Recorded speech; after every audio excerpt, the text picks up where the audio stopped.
Monsieur le secrétaire perpétuel, chers consoeurs, chers confrères, mesdames, messieurs, cher Monsieur Chapelache, cher Alain Hubert, c'est pour moi un grand plaisir de vous accueillir pour cette séance de remise de la Belgica. Alors, le secrétaire perpétuel m'a demandé de dire quelques mots, et donc j'évoquerai une période peut-être ancienne de la vie d'Alain Hubert, où nous nous sommes connus.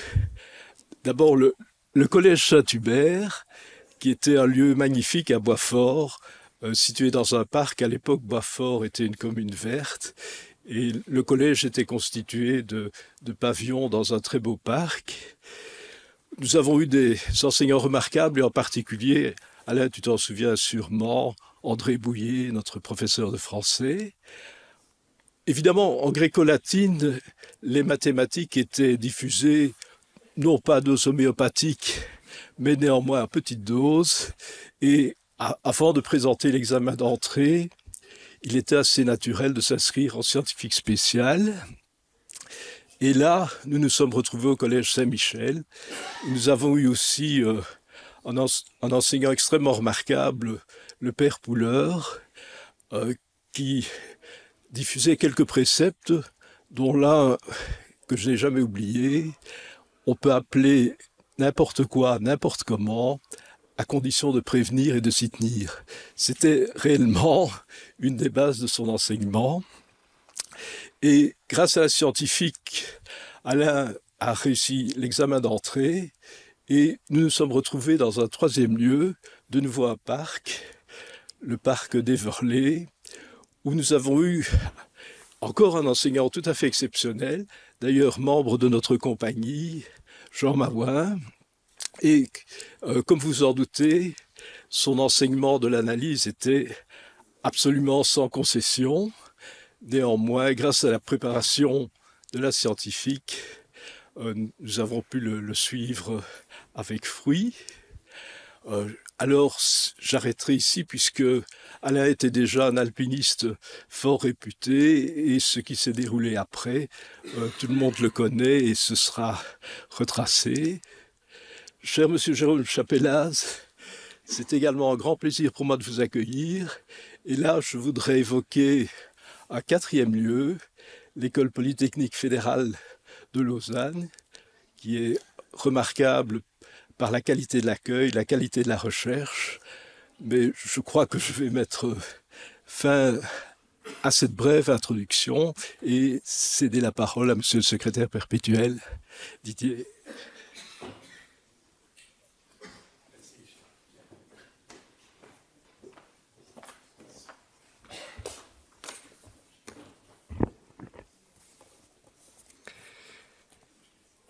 Monsieur le Président de l'Académie, Mesdames, Messieurs, chers amis, le 16 août 1897, au son de la Brabançonne et accompagné de salves de canon, la Belgica quitte le port d'Anvers, sous le commandement d'Adrien de Gerlache. Quelques mois plus tard, prisonnière des glaces, la Belgica sera le premier navire à hiverner en Antarctique. Et le 5 novembre 1899, le navire retrouve le port d'Anvers. C'était il y a 125 ans. Et Adrien de Gerlache sera largement salué pour l'exploit de son équipage. Il recevra, entre autres très nombreuses récompenses, une médaille d'or de l'Académie royale de Belgique. S'il en était encore besoin, je voudrais rappeler que l'expédition de la Belgica était la première expédition proprement scientifique menée dans cette région du monde, pas encore totalement découverte. À bord, une équipe pluridisciplinaire, un biologiste, un glaciologue, un géographe, un naturaliste et un médecin, dont Roald Amundsen, qui découvrira le pôle Sud en 1911, et Frédéric Cook, qui partira à la conquête du pôle Nord en 1908. Les épreuves furent nombreuses et il fallut déplorer plusieurs décès. Nous célébrons donc cette année le 125e anniversaire de la fin de cette mission et dès lors de la présence belge sur le continent blanc. C'est ainsi l'occasion de rappeler l'importance de cette expédition. Elle a permis à la Belgique de mettre le pied en Antarctique et d'être, aujourd'hui encore, j'y reviendrai, un pays de référence, une autorité en matière de connaissance de ce continent. Mais bien au-delà, il faut rappeler que cette expédition, dont je soulignerai le caractère international, a ouvert ce que l'on a appelé l'époque héroïque des expéditions en Antarctique. Et à une époque où les incursions sur le continent servaient surtout à établir la renommée des nations qui les ordonnaient, il faut souligner la nature scientifique de la mission commandée par Adrien de Gerlache, récoltant des spécimens qui sont encore aujourd'hui étudiés. La Belgica avait été construite en 1884. Elle sombra en mai 1940 sous le feu de l'aviation allemande, à l'endroit même où elle avait vu le jour, c'est-à-dire en Norvège.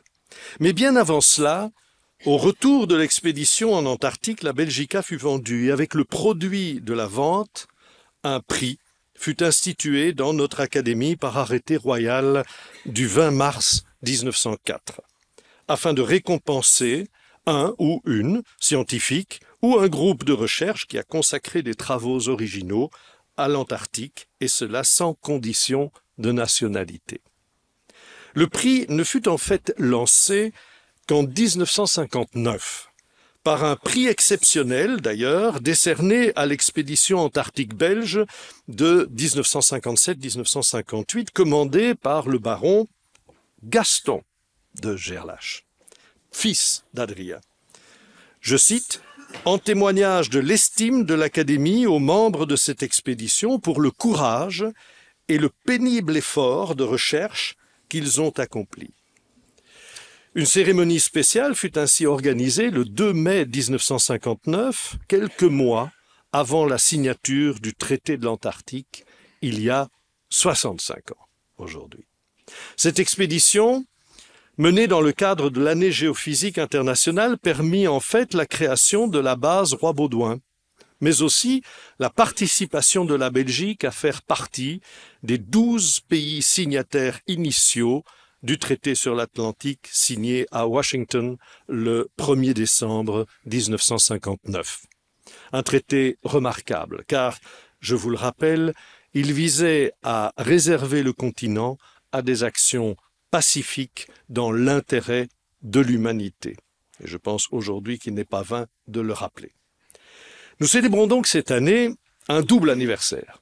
Le 125e anniversaire du retour de la Belgique à Anvers, après son long hivernage en Antarctique, mais aussi le 65e anniversaire du lancement du prix de la Belgica à la suite de l'expédition de Gaston de Gerlache qui assura notre présence permanente presque, en terre de la Reine Maude.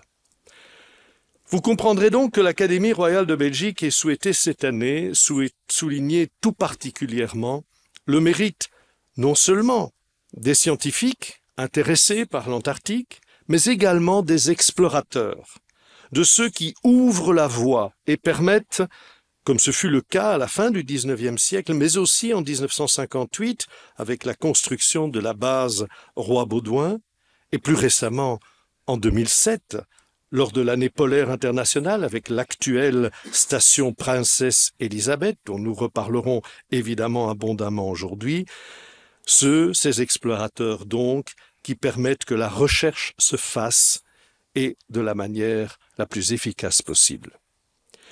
La médaille de la Belgica 2023 sera ainsi dans un instant remise au professeur Jérôme Chaplas pour sa contribution fondamentale à la reconstruction de l'évolution de la concentration atmosphérique en méthane au cours des derniers 800 000 ans, à partir de l'analyse de bulles d'air enchâssées dans des carottes de glace de l'Antarctique et du Groenland, et pour l'ensemble de ces travaux qui contribuent de manière significative à une connaissance approfondie des environnements polaires. Et une seconde médaille de la Belgica sera attribuée à Alain Hubert pour ses expéditions polaires exceptionnelles qui ont aidé à la réalisation de certains programmes scientifiques, mais également comme initiateur de la base belge Princesse Elisabeth, première station zéro émission, donnant ainsi une vigoureuse impulsion à la recherche antarctique belge. Ils sont tous deux les successeurs d'une longue liste de lauréats du prix de la Belgica de notre Académie, parmi lesquels Edgar Picciotto, professeur à l'Université libre de Bruxelles, géologue et géophysicien en 1969. Paulette Doyen, assistante au Centre national de recherche polaire et assistante à l'Institut royal des sciences naturelles en 1974. Gérard Gregg du département d'astrophysique de l'Université de Nice, Éric Fossa de l'Observatoire de Nice et Martin Pomerans de la Barthold Research Foundation du Franklin Institute de l'Université de Delaware conjointement en 1984. Claude Lorius, président du Scientific Committee of Antarctic Research en 1989. David John Drury, directeur du British Antarctic Survey en 1994. Andrew Clark, directeur de la Marine Life Science Division du British Antarctic Survey en 1998. Dominique Reynaud, glaciologue et paléoclimatologue, chercheur au CNRS en 2005. Carlo Brabante, chimiste, professeur à l'Université de Venise en 2014. Et dernièrement, Thomas Stocker, physicien et climatologue, professeur à l'Université de Berne en 2018. J'ouvrais cette année académique en rappelant le courage qui fut celui de nos grands explorateurs, mais aussi celui de nos chercheurs contemporains. Et je rappelais à cet égard la petite annonce qu'Ernest Shackleton, grand explorateur de l'Antarctique, avait publiée pour constituer son équipage. Je vous cite cette annonce. « Cherche homme pour voyage incertain. Petit gage, froid rigoureux, long mois de nuit complète, danger permanent. Retour incertain, honneur et reconnaissance en cas de succès. Aujourd'hui, l'heure est à la reconnaissance, mais que celle-ci ne fasse jamais oublier les très nombreux moments de difficulté, de courage et parfois de doute. Je vous remercie.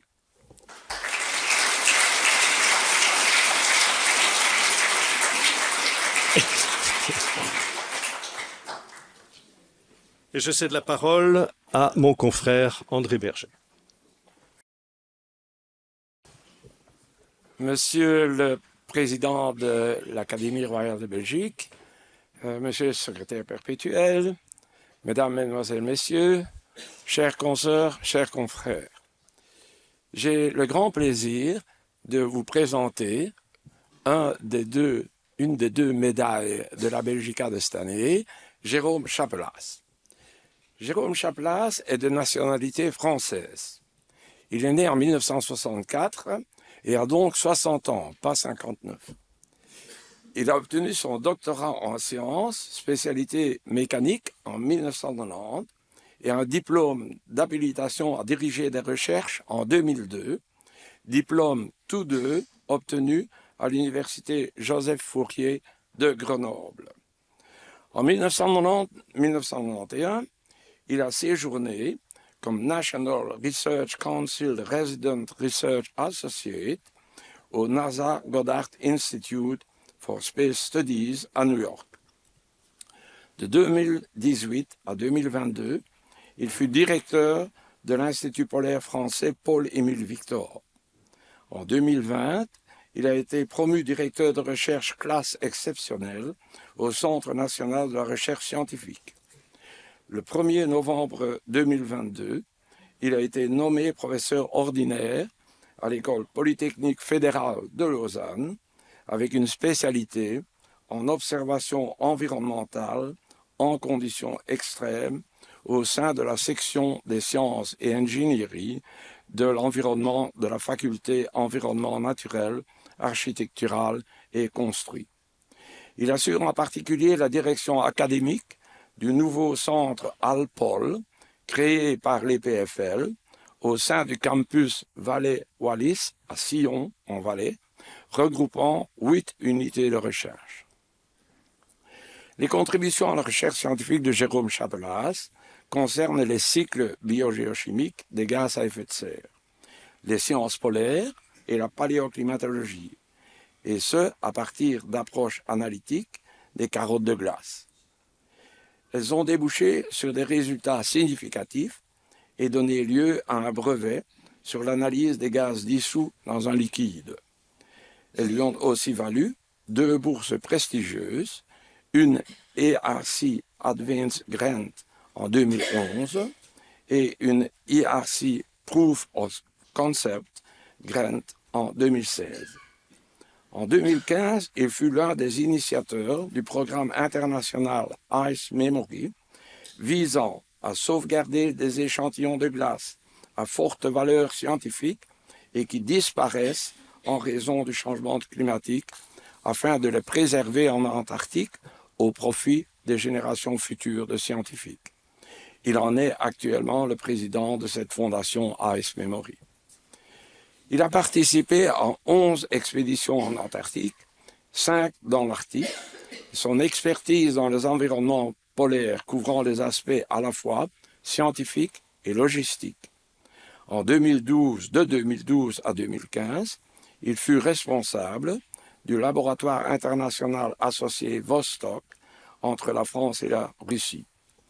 De 2018 à 2022, il fut membre de la délégation française aux réunions du traité antarctique et représentant français au sein du comité international des opérateurs de recherche en Antarctique. Il fut aussi Principal Investigator de 6 projets européens au sein du laboratoire de glaciologie et de géophysique de l'environnement à Grenoble, et notamment co-initiateur et co-responsable du projet européen Beyond EPICA jusqu'en 2022. Jérôme Chapelas a publié près de 200 articles, dont 133 dans des revues scientifiques de rang A, avec 19 dans Nature et 10 dans Science, et il continue évidemment à publier. Il est co-auteur de 3 ouvrages grand public. Jérôme Chapelas est particulièrement bien connu pour son article publié dans Nature en 1990, dont il est le premier auteur. Article qui porte sur l'évolution du méthane atmosphérique à partir de l'analyse d'une carotte de glace antarctique couvrant les 160 000 dernières années. Il est évidemment co-auteur d'un grand nombre de publications tout aussi prestigieuses qui traitent de l'évolution des gaz à effet de serre au cours des 800 000 dernières années. Il a reçu de nombreuses distinctions honorifiques, dont je n'en citerai que quelques-unes. En 2022, la médaille des terres australes et antarctiques françaises. En 2021, il fut fait chevalier de l'Ordre national de la Légion d'honneur. En 2015, il a reçu la médaille d'argent du CNRS et en 2014, la médaille d'honneur Niels Bohr, récompensant une collaboration franco-danoise de longue date. La nomination de Jérôme Chapelas représente une opportunité unique, non seulement pour permettre à l'ENAC et l'EPFL, dont il fait partie, de devenir des acteurs de référence scientifique incontournables autour d'un thème de recherche d'une importance cruciale pour la société, mais la médaille de la Belgica, dont j'espère vous avoir convaincu qu'il la mérite largement, permettra aussi à l'Académie royale de Belgique d'être associée à ces recherches et de bénéficier des connaissances d'un des tout grands scientifiques du monde polaire. C'est pourquoi le jury de la classe des sciences a estimé que l'attribution de la médaille de la Belgica 2023 à Jérôme Chapelas était totalement justifiée. Merci pour ta recherche, Jérôme.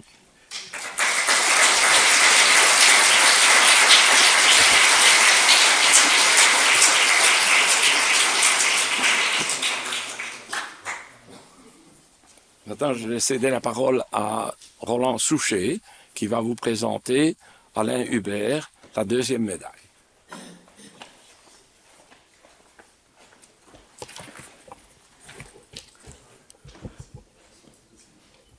Comme membre de la classe des sciences de l'Académie et membre du jury de la médaille de la Belgica, on m'a demandé de vous présenter Alain Hubert.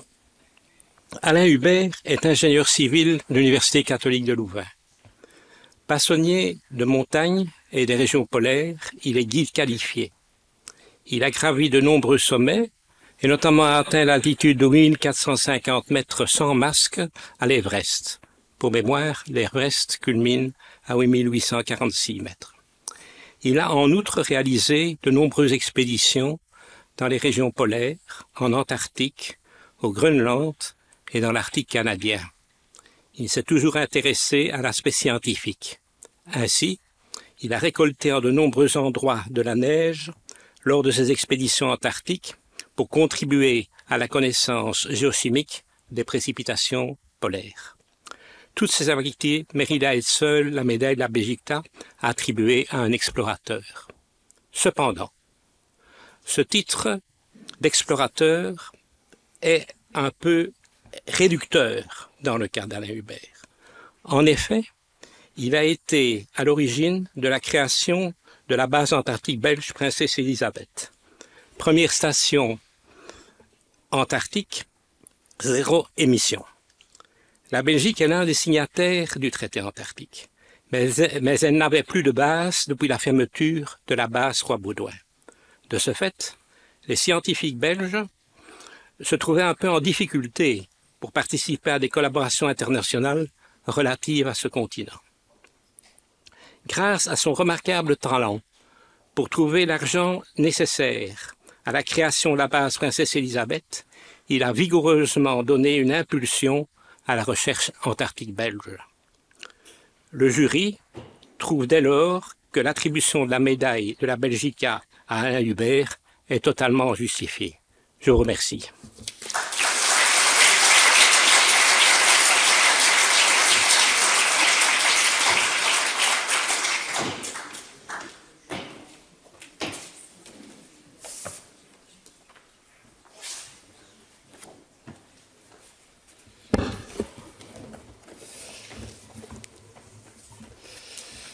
Voilà, et donc l'Académie royale de Belgique et la classe des sciences est très heureuse de pouvoir décerner la médaille de la Belgica à Monsieur Jérôme Chaplas pour sa contribution fondamentale à la reconstruction de l'évolution de la concentration atmosphérique en méthane au cours des dernières 800 000 années, à partir de l'analyse de bulles d'air enchâssées dans des carottes de glace de l'Antarctique et du Groenland, et pour l'ensemble de ces travaux qui contribuent de manière significative à une connaissance approfondie des environnements polaires. Pas solaires, mais polaires.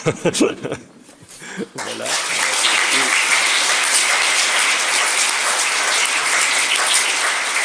Voilà la médaille.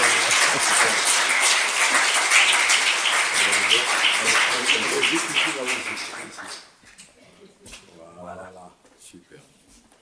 Merci beaucoup. Voilà.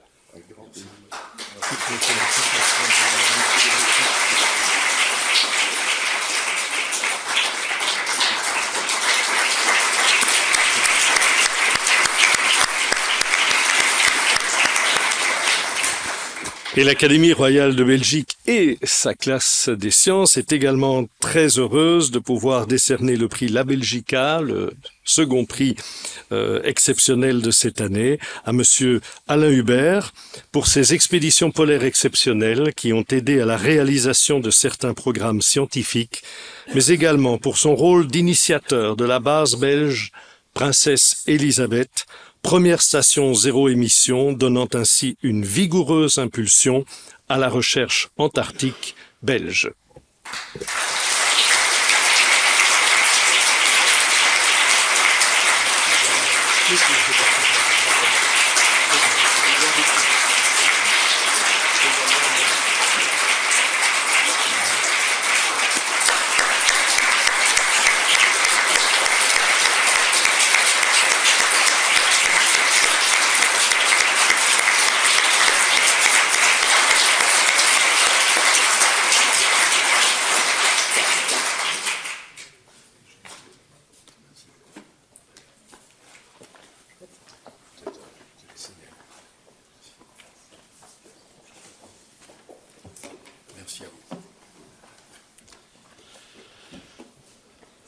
Monsieur le Président, Monsieur le Secrétaire perpétuel, chers collègues, Mesdames et Messieurs, chers amis d'épaule, bonsoir. C'est un immense honneur, comme vous pouvez imaginer, d'être assis devant vous et de pouvoir avoir quelques minutes pour vous raconter un parcours de science, un parcours collectif autour d'un enjeu qui est à l'interface entre cette science d'épaule, entre l'Antarctique et puis des enjeux majeurs pour nos sociétés modernes. Et donc pour cet exposé, j'ai décidé de vous parler exclusivement de cette molécule, le méthane. On pourrait parler du gaz carbonique, on pourrait parler du protoxyde d'azote, mais cet hydrocarbure qui est le plus simple que l'on puisse trouver sur Terre a beaucoup de choses à nous raconter. Je débuterai avec cette illustration de là où on en est aujourd'hui. Vous avez ici des images de la NASA, issues d'un satellite qui fait le tour de la Terre régulièrement, tous les jours, et qui va observer la quantité de méthane présente dans l'atmosphère. Vous avez cette représentation de la Terre avec une échelle de couleurs qui va du jaune vers le rouge et qui vous montre en fait des panaches de méthane émis essentiellement par les activités humaines, sachant qu'aujourd'hui à peu près 60% de la quantité de méthane que vous allez trouver dans l'atmosphère est d'origine humaine, en tout cas liée aux activités anthropiques. Alors tout d'abord, certaines personnes ne connaissent pas nécessairement le méthane, mais en fait vous avez tous affaire au méthane d'une manière ou d'une autre. Si vous avez une gazinière chez vous, ou si vous avez encore une gazinière chez vous, eh bien 90% du gaz qui passe dedans, c'est du méthane. Et puis quand on parle du méthane, on a un lien immédiat avec la Belgique, puisque la découverte même de cette molécule dans l'atmosphère, on la doit à un spectroscopiste de l'université de Liège, Marcel Mijotte, qui étudiait en fait les spectres de lumière que nous envoyait le Soleil, et il a pu observer pour la première fois une petite bande d'absorption de cette lumière provenant du Soleil qu'il a pu attribuer à la molécule de méthane. Et donc c'est seulement depuis 1948 qu'on sait que ce gaz est présent dans notre atmosphère. Un chiffre à retenir aujourd'hui, 2024, on a en moyenne 1920 milliardièmes de l'atmosphère constituée du méthane. Dans notre jargon scientifique, on utilise l'unité des ppb, qui veut dire partie par milliard en américain. Alors pourquoi se préoccupe-t-on en fait de cette molécule parmi d'autres? Eh bien tout simplement parce que la molécule de méthane a cette particularité d'absorber une partie de l'énergie émise par la Terre, sachant que cette énergie est émise dans le domaine de l'infrarouge. D'autre part, c'est une molécule qui ne reste pas longtemps dans l'atmosphère. Il faut environ une dizaine d'années pour qu'une molécule de méthane ayant été émise de la surface atteignant l'atmosphère soit détruite par oxydation. Et il se trouve que cette oxydation de cette molécule dans l'atmosphère conduit à la production d'ozone, conduit également à la production de gaz carbonique, et enfin, dans la haute atmosphère, au-delà de 15 km d'altitude, conduit à la production de vapeur d'eau. Et il se trouve que ces trois gaz sont également des gaz à effet de serre qui amplifient l'effet amené par le méthane en tant que molécule absorbant l'énergie infrarouge. On s'en préoccupe aussi parce que on sait que, hélas, l'évolution de la température de notre planète ne va pas dans la bonne direction. Vous avez ici sur ce diagramme la représentation de la température moyenne mensuelle et annuelle depuis 1880 jusqu'à aujourd'hui, avec le cercle extérieur qui représente plus 1 degré par rapport à la période 1951-1980. Il est assez flagrant à partir de ce diagramme de voir que aujourd'hui la planète se réchauffe environ de 1,1 degré depuis la période précédant la période industrielle qu'on estime entre 1850 et 1900. C'est la période de référence pour les mesures de l'évolution de la température de la planète. Et il se trouve que le méthane, aujourd'hui, se positionne en deuxième, après le gaz carbonique, en matière d'impact sur l'évolution de la température. Vous avez sur ce diagramme représenté les différents éléments, en rouge qui conduisent au réchauffement, en bleu qui conduisent à un refroidissement de la température de la surface de la Terre.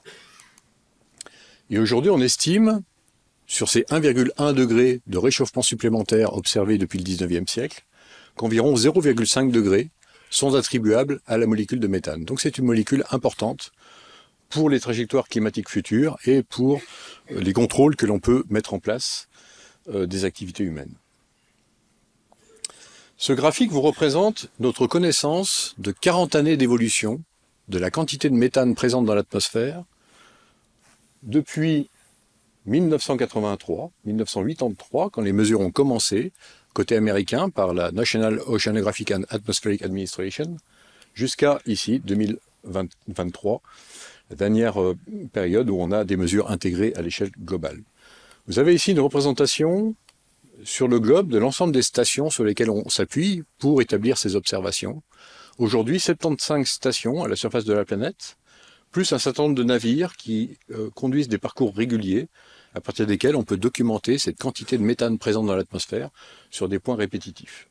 Donc ici, vous avez l'évolution de la quantité de méthane dans l'atmosphère, et en bas, vous avez son taux de variation, l'évolution de l'accélération, quelque part, de cette évolution du méthane dans l'atmosphère. Et quand on regarde la courbe du bas, en fait, elle nous détermine une forme de déséquilibre qui existe entre le méthane émis depuis la surface de la planète et le méthane qui est détruit dans l'atmosphère.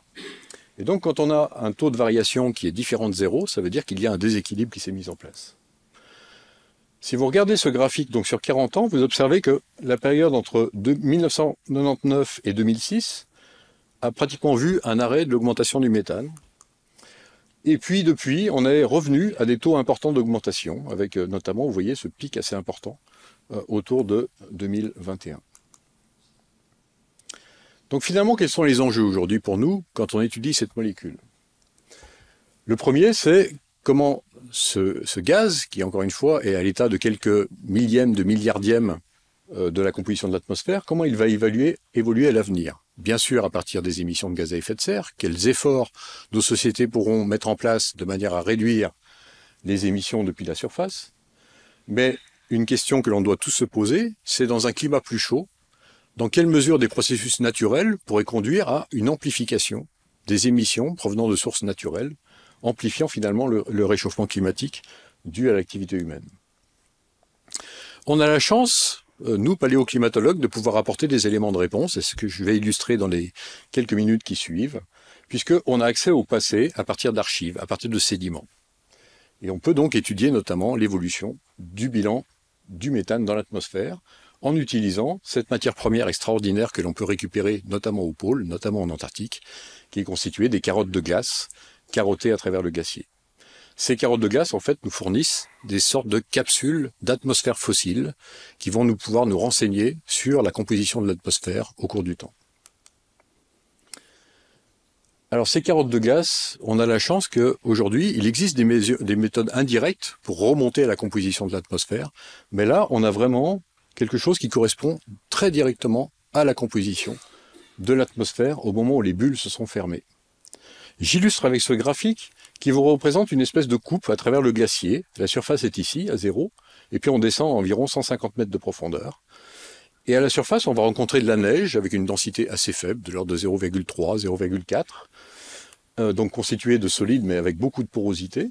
Et au fur et à mesure qu'on va descendre en profondeur, jusqu'à environ 100 mètres de profondeur en Antarctique, on va voir un matériau, la neige, se densifier petit à petit, jusqu'à ce que, sous l'effet des poids des couches successives, cette neige se transforme en glace. Et la glace, ce n'est jamais que de la neige dans laquelle la porosité ne communique plus. C'est-à-dire qu'on a formé des bulles, isolées les unes des autres, qui vont encapsuler l'air qui était présent dans cette porosité. Pour vous donner une estimation, un ordre de grandeur, si vous extrayez aujourd'hui en Antarctique 1 kg de glace, vous allez trouver à l'intérieur environ 100 cm3 de gaz, qui correspond à cet air fossile encapsulé dans les petites bulles. Ce graphique vous représente une espèce de coupe du glacier antarctique. On imagine qu'au centre, on a une épaisseur beaucoup plus importante que sur la côte, ce qui est effectivement le cas. Et on voit ici des couches qui s'accumulent au fur et à mesure du temps. Et on imagine bien que, en carottant à travers le glacier, en descendant en profondeur, on va être capable de remonter des couches de glace qui se sont formées il y a très longtemps. Et aujourd'hui, la glace la plus ancienne que l'on ait pu remonter à la surface de l'Antarctique date d'il y a environ 800 000 ans. C'est une opération que l'on appelait l'opération EPICA, pour European Project for Ice Coring in Antarctica, impliquant 10 nations européennes, dont la Belgique. Et un certain nombre de participants d'ailleurs sont dans cette salle et je tiens à les saluer très chaleureusement. Alors abordons maintenant le sujet des mesures de méthane dans la glace. Rappelez-vous la découverte de cette molécule, 1948. C'est seulement en 1982 que des scientifiques américains ont tenté de reconstituer la quantité de méthane présente dans ces petites bulles d'air, extraites de carottage obtenues à l'époque au Groenland. C'était vraiment les toutes premières mesures qui sont représentées ici. Alors ici, on a la surface du glacier. On descend à environ 2000 mètres de profondeur. Et vous voyez ici chacun des points. À l'époque, c'était difficile d'établir ce type de mesures. Il n'y avait pas beaucoup de mesures. Mais c'était les premières qui nous apportaient des informations sur comment ce gaz à effet de serre avait pu évoluer dans le temps. Leur constatation en 1982, donc, c'était que dans la glace formée en période pré-industrielle, on observait des quantités de méthane significativement inférieures à celles présentes dans la glace plus récente. De manière un peu surprenante quand on connaît l'histoire de cette science par la suite, ils avaient un point de mesure, ici, qui correspondait à de la glace formée il y a 30 000 ans, et qui ne différait pas vraiment des autres points de mesure correspondant à de la glace plus récente, et donc ils en tiraient la conclusion que, entre un climat chaud et un climat froid que la Terre avait connu dans le passé, la quantité de méthane présente dans l'atmosphère ne changeait pas significativement. 2 ans plus tard, ce sont les collègues de Harman Craig, Ray Rasmussen et Aslam Khalil, qui publiaient, donc en 1984, des mesures beaucoup plus détaillées de l'évolution récente du méthane dans ces petites bulles d'air, cette fois-ci à partir de glace de l'Antarctique et du Groenland, et pouvaient montrer qu'on avait une augmentation pratiquement d'un facteur 2 entre la glace formée, vous voyez ici, il y a environ 200 ans, et puis les mesures effectuées dans l'atmosphère de l'époque. On n'était pas à 1920 milliardièmes de l'atmosphère, vous voyez, à l'époque on était autour de 1600 milliardièmes de l'atmosphère, pour vous dire l'augmentation qui s'est produite. Après les Américains, je ne dirais pas qu'ils se sont endormis, mais c'est plutôt l'Europe qui s'est réveillée. Il se trouve que la France et la Suisse étaient très actives dans cette science des carottes de glace, et on le doit à 2 personnages centraux. Côté français, Claude Lorius, récipiendaire de la médaille de la Belgica, vous l'avez rappelé, monsieur le secrétaire général perpétuel, et puis Hans Hösger, de l'université de Berne, où Thomas Stöcker, récipiendaire il y a 4 ans, travaillait. Et donc ces 2 personnages ont vraiment initié l'utilisation de la glace pour reconstituer la composition de l'atmosphère. Leurs premiers travaux ont bien sûr focalisé sur le gaz carbonique, et vous avez ici ces 3 graphiques un peu historiques, 1980, 1987, 1988, montrant l'évolution du gaz carbonique dans de la glace formée en période chaude et en période froide, et ici l'évolution du gaz carbonique sur un cycle climatique correspondant à 160 000 ans d'histoire du climat, et ici avec beaucoup plus de détails sur les derniers 50 000 ans. C'était ces travaux qui révélaient pour la première fois que le gaz carbonique à l'état naturel évoluait de manière significative, de l'ordre de 40%, entre une période chaude et une période froide. L'étape suivante, ça a été le méthane, et on le doit de ce côté-ci en France à Dominique Reynaud et Jean-Marc Barnola, qui furent mes mentors, puisque c'était mes 2 directeurs de thèse à la fin des années 80, et le colonel Bernard Stauffer, qui était un peu un disciple de Hans Hösger de l'université de Berne.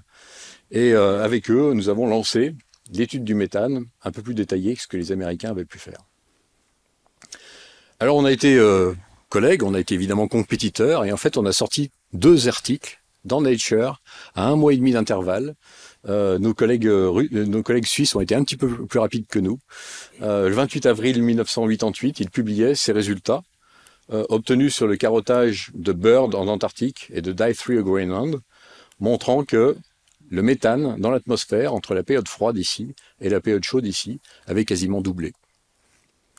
Et puis 1 mois et demi plus tard, j'avais eu la chance de conduire mon diplôme d'études approfondies sous la direction de Dominique Reynaud et Jean-Marc Barnola. J'ai eu le privilège de mettre au point une méthode pour mesurer le méthane dans la glace. Et puis cette fois-ci, nous, on a travaillé sur de la glace plus ancienne, provenant du carottage soviétique de Vostok, couvrant la précédente déglaciation. Là, on se place sur une échelle de temps qui va de 150 000 ans à 120 000 ans. Et même constatation, on observait un doublement du méthane dans l'atmosphère, donc qui contredisait les résultats américains obtenus quelques années auparavant. L'étape suivante, alors ce fut un travail de longue haleine, ça m'a occupé pendant ma thèse, ça a été d'étudier le méthane sur un cycle climatique complet. Donc vous avez ici, sur cette échelle de temps, l'actuel à gauche, moins 160 000 ans à droite. Ici, l'évolution de la température que l'on reconstituait à partir de ce carottage soviétique de Vostok. Et ici, la quantité de méthane que l'on pouvait reconstituer avec cette nouvelle méthodologie comparée au gaz carbonique. Les observations que l'on déduisait de cette courbe, c'était qu'en fait, le méthane dans l'atmosphère évoluait avec des fréquences, avec des périodes qui correspondaient au signal orbital, qui m'a valu d'ailleurs mes premiers échanges scientifiques avec André Berger pour calculer, effectuer de l'analyse spectrale sur ces données-là. Et puis ultérieurement, on a eu accès à un carottage fournissant beaucoup plus de détails sur l'histoire de ce gaz à effet de serre. C'était un carottage qui s'appelle le carottage GRIP au Groenland, nous permettant cette fois-ci de focaliser sur la période entre moins 10 000 ans, ici à gauche, et moins 40 000 ans à droite.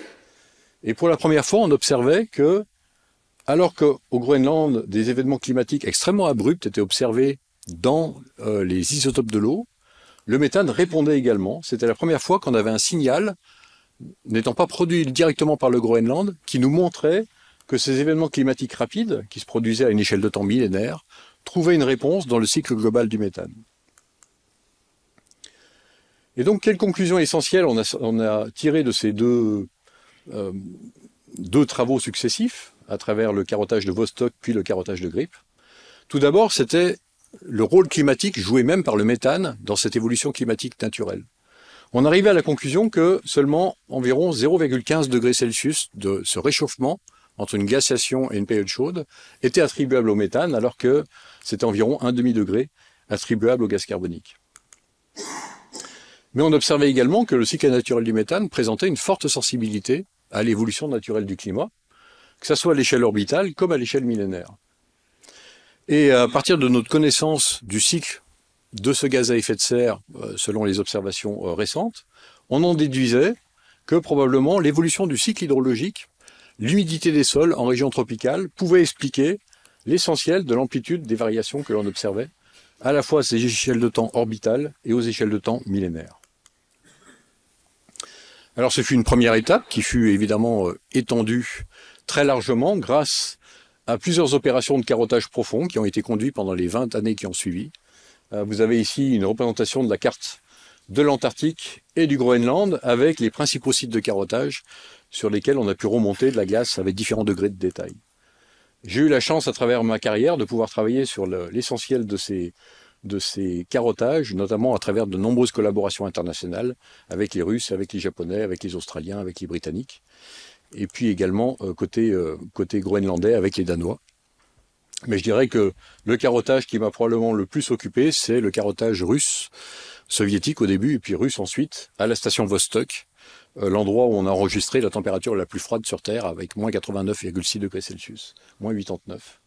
Et vous voyez ici que l'histoire des carottages russes n'a pas été une affaire tranquille, puisqu'il a fallu qu'ils se reprennent à plusieurs reprises, pour atteindre des profondeurs. Ceux qui sont au fond ne peuvent probablement pas lire, mais ça a été le carottage le plus profond jamais réalisé, à 3769 mètres de profondeur en dessous de la surface.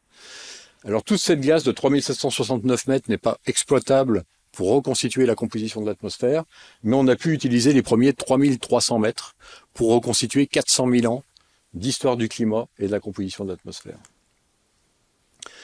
Alors évidemment, ce travail-là, il n'allait pas sans conduire un certain nombre de développements analytiques. À l'époque de ma thèse, voilà, l'équipement que j'utilisais, c'était environ 2 mesures par jour, donc 2 échantillons de glace par jour pour obtenir ces deux points sur les profils que vous avez pu voir. En 1995, on a pu développer une méthode un peu plus poussée qui nous a permis de monter à 7 échantillons par jour. Et en 2001, on est passé à une automatisation quasi totale du système analytique, permettant d'analyser de 11 à 22 échantillons par jour. Et ça a été vraiment, je dirais, cette avancée technologique nous a permis d'accéder justement à ces carottages, notamment des Japonais ou d'autres collègues, parce qu'on était capable de produire les profils beaucoup plus vite que des collègues étrangers. Et voilà où nous avons abouti. Ça a été les résultats que nous avons publiés en 2008, à travers des papiers dans Nature et dans Science, où on a reconstitué 800 000 ans. Donc c'est le meilleur état de la connaissance aujourd'hui, de l'évolution de la température en Antarctique, c'est la courbe en noir, l'évolution de la quantité de gaz carbonique présente dans l'atmosphère, c'est la courbe en rouge, l'évolution du méthane, ici en bleu, et l'évolution du protoxyde d'azote en vert. Vous voyez un profil qui n'est pas continu parce qu'on a un certain nombre d'artefacts dans la glace qui amènent à produire du protoxyde d'azote avec un signal différent de celui de l'atmosphère. Ce profil du méthane, ça a été un gros travail analytique. On a eu plus de 2000 points de mesure pour produire ce profil-là. Et on en a tiré les conclusions principales suivantes. D'abord que la variabilité naturelle de ce gaz à effet de serre est bornée. Au minimum, en période froide, ce que vous voyez ici, les minimums, on a environ 350 milliardièmes de l'atmosphère constituée de méthane. Et au maximum, pendant les périodes chaudes les plus marquées, on monte à 800 milliardièmes de l'atmosphère. Rappelez-vous, aujourd'hui, on est à 1920 milliardièmes de l'atmosphère. On a pu également observer que cette variabilité millénaire, documentée dans le carottage groenlandais de Grip, était persistante. On l'observait pendant chaque glaciation. C'est un phénomène persistant. Et puis, conclusion évidemment très importante dans le contexte du GIEC, la quantité de méthane présente dans l'atmosphère ici ne trouve aucun équivalent sur les derniers 800 000 ans. Alors une fois qu'on a posé ce cadre général, en tant que scientifique, on se pose la question, mais qu'est-ce qui a pu générer ces variations de 350 milliardièmes à 800 milliardièmes de l'atmosphère? Et voilà en gros les principaux phénomènes auxquels on doit s'intéresser quand on connaît le cycle du méthane aujourd'hui à la surface de la planète. On doit s'intéresser à l'évolution des zones humides dans les régions tropicales, dans les régions boréales, parce qu'en fait le méthane est un gaz qui est essentiellement produit par la décomposition de la matière organique en absence d'oxygène. Et on trouve ça où? On trouve ça dans des sols saturés en eau, où la teneur en oxygène est extrêmement faible, voire on est en situation d'absence d'oxygène. C'est également quelque chose qu'on va retrouver par exemple dans la panse des ruminants. La panse des ruminants, la végétation que les ruminants consomment chaque jour, est digérée par ce qu'on appelle des archées méthanogènes qui produisent du méthane dans leur métabolisme. Donc la respiration des ruminants constitue une émission très importante de méthane dans l'atmosphère. Les termites également sont également une grosse source de méthane dans l'atmosphère. Et puis on doit prendre en compte également les feux de végétation. Par la combustion de la végétation, une partie en fait de la matière organique brûlée va se transformer en méthane, et c'est une part également importante des émissions naturelles ou d'origine humaine. Et puis il y a tout le cycle du méthane dans l'atmosphère qui conduit à sa destruction, qu'on doit prendre en compte. Et puis on aurait le temps peut-être d'en parler au cocktail, les émissions provenant des hydrates de méthane, qui sont une glace très particulière, comprenant des molécules d'eau et des molécules de gaz, méthane, piégées dans cette glace. Donc afin d'essayer de serrer un petit peu les potentialités entre ces différentes sources, on a eu l'idée avec des collègues de s'appuyer sur un autre signal qui est ce qu'on appelle le gradient interpolaire. Ces cartes satellites vous montrent la concentration en méthane, la teneur en méthane dans l'atmosphère, observée par ces différents satellites. Et vous voyez que les codes de couleur, quand vous êtes sur du violet ou du bleu, c'est là où on a les minimums de méthane. Et quand vous êtes plutôt sur du vert ou du rouge, c'est là où on a les maximums de méthane. Et on observe que l'hémisphère nord est beaucoup plus riche en méthane que l'hémisphère sud, et notamment le Groenland a des concentrations, des teneurs en méthane, généralement bien supérieures à celles de l'Antarctique. Donc notre intention, ça a été d'essayer de mesurer cette différence de teneur entre le Groenland et l'Antarctique, puisqu'on avait accès aux deux types de glace, pour voir si effectivement cette différence change au cours du temps, ce qui nous permettait d'attribuer une distribution spatiale quelque part de l'évolution des sources. On s'est lancé dans cette aventure avec des collègues suisses, on était vraiment en collaboration là-dessus, et on s'est appuyé sur des carottages antarctiques, encore une fois celui de Vostok et puis celui de Byrd en bleu clair, et puis carottage au Groenland, le carottage de Grip. Et vous voyez ici l'évolution de la quantité de méthane présente dans l'atmosphère entre la période actuelle et puis moins 45 000 ans. Et ici, la différence entre les deux, Groenland et Antarctique, observée au cours du temps, avec un certain moyen-âge nécessaire, puisque le détail de nos données ne permettait pas d'observer cette évolution à une échelle de temps, on va dire, séculaire. Et on s'est servi de ces données pour montrer que, en fait, la différence de concentration, de teneur en méthane entre le Groenland et l'Antarctique varie entre 0 et 50 milliardièmes de l'atmosphère. Et quand on introduisait ces données dans un petit modèle en boîte qui nous permet de regarder la distribution en latitude des sources qui peuvent expliquer ces variations du gradient, on arrivait à la conclusion que ce sont principalement les sources tropicales, représentées ici en vert, dans ces diagrammes en barre, qui contrôlaient l'évolution du méthane au cours du temps. Mais pour autant, on ne pouvait pas complètement négliger des variations à certaines périodes des émissions provenant des régions boréales. Donc en fait, il fallait à la fois se préoccuper des régions tropicales et des régions boréales. Une autre question qu'on a voulu aborder également dans ces études des carottes de gaz, c'était quelle est finalement la dynamique de l'évolution de ces émissions dans le contexte naturel, de manière à anticiper les possibles amplifications qu'on aura dans le futur. Donc les questions que l'on se posait, c'était quelle est l'amplitude de l'évolution de ce gaz à effet de serre, notamment lors des événements climatiques rapides, que l'on voit ici au Groenland, dans la courbe en haut. Quelle est la relation temporelle? Quand on a un réchauffement, un refroidissement au Groenland, est-ce que le méthane, le cycle naturel du méthane réagit immédiatement ou est-ce qu'il y a un délai? Et finalement, quel est le taux d'augmentation que l'on peut obtenir à l'état naturel et comment on peut le comparer à l'évolution due à l'activité humaine aujourd'hui? Alors pour répondre à ces questions, là encore, il a fallu effectuer une forme de saut technologique de manière à pouvoir documenter cette évolution de la quantité de méthane présente dans la gaz naturelle avec énormément de résolution en profondeur. Et pour ça, ça a été un petit peu la chance. Il se trouve que j'ai rencontré des physiciens des lasers qui venaient de breveter un système que l'on appelle la spectroscopie à amplification résonante d'absorption. Vous avez ici un graphique qui vous représente le schéma de principe de l'instrument. On ne va pas rentrer dans le détail. Mais il se trouve qu'ils n'avaient aucune connaissance des enjeux environnementaux, ils n'avaient aucune connaissance du type de science qu'on faisait sur les carottes de gaz. Mais voilà, on a décidé de collaborer, on a obtenu un premier financement. Et on a profité du fait que cet instrument amène une très grande sensibilité et a besoin d'une très faible taille d'échantillon pour effectuer la mesure. Donc pour nous, pour l'étude sur les carottes de gaz, c'était vraiment absolument parfait. Et avec quelques collègues, en fait, on a développé une interface de manière à faire en sorte que partant d'un échantillon de gaz naturel, on puisse l'analyser en continu. C'est-à-dire qu'on a une résolution centimétrique tout le long d'une carotte de gaz. On a mis au point pour cela une méthode de séparation membranaire gaz liquide. Et puis ensuite, on a fait en sorte qu'elle puisse être applicable sur le terrain. Et en 2010, votre serviteur ici présent a eu le privilège d'être au milieu de la calotte de gaz du Groenland. Vous voyez ici notre camp de travail, le carottage NEM. On avait une chambre froide qui était transformée en chambre chaude, ici en dessous de la surface, environ 10 mètres de profondeur. Et dans cette chambre chaude, j'avais installé l'instrument prototype. Et la chance inouïe qu'on a eue, c'est que pendant ces 1 mois et demi, au cœur du Groenland, 900 mètres de carottes de gaz ont pu être carottées. Et chaque jour, on récupérait chaque mètre fraîchement carotté et on le passait sur l'instrument. Et on avait les résultats en temps réel. Ça a été vraiment un changement de paradigme, je pourrais dire, puisque voilà la courbe qu'on a obtenue en résultat, allant de 10 000 ans avant aujourd'hui jusqu'à 110 000 ans avant aujourd'hui. Et voilà le détail, le degré de détail qu'on a pu obtenir sur l'évolution du méthane dans l'atmosphère. 1 million de points de mesure. On n'était pas habitué à avoir autant de données à traiter. Et grâce à ces données, on a pu vraiment quantifier la relation entre le méthane à l'état naturel et l'évolution de la température au Groenland. On a observé des augmentations qui vont de 5 milliardièmes à 18 milliardièmes par degré Celsius de réchauffement au Groenland. Données quantitatives très importantes pour le futur. Par ailleurs, on a pu quantifier le taux d'augmentation.